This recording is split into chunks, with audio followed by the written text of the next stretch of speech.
So we're here today talking with Professor Philip Wragg, and we're looking at the important concept of personal budgets. Phil, I know that you've mentored many people over the last 25 years and that you have a long history in banking in particular. Why is it that personal budgets are so important? It's most often in business the thing people forget. They forget that the regular salary that they enjoyed while they were employed is no longer available to them, and that the business itself has to generate those funds to replace that salary in order for them to be able to live the lifestyle that they want to enjoy. So the first thing that I always suggest when I'm working with people, be they young or old, is that they calculate their personal budget.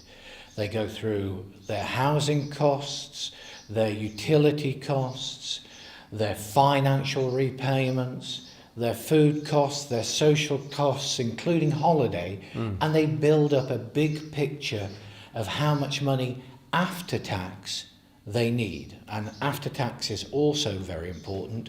That's another element that people say, yes, I can generate this much money per month, forgetting that the government wants a share of that money.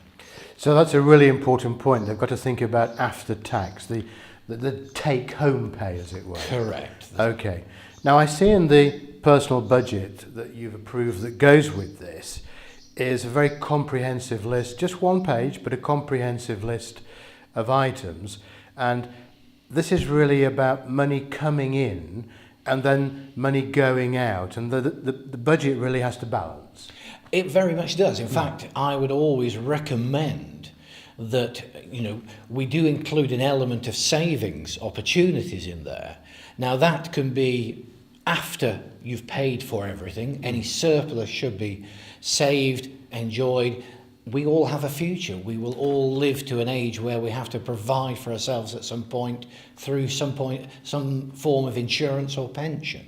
So I actually would say the balancing element is the minimum. Now, we know that this won't happen every month on the month, and I think that document is a very useful summary of the annual position. And so therefore, it's personalisable. You can actually change those things if you don't think they're appropriate. It's a very simple to use and easy to use Excel spreadsheet that you can build up, or an open office software format. It doesn't really matter. All it does is take out the calculation element for you and act as an aid memoir, a reminder of things that you should be looking for. So if it doesn't cover things you think are important, you can include extra ones? Just add an extra line in there, an extra row to the spreadsheet, or change the headings if you think of something more suitable. Okay.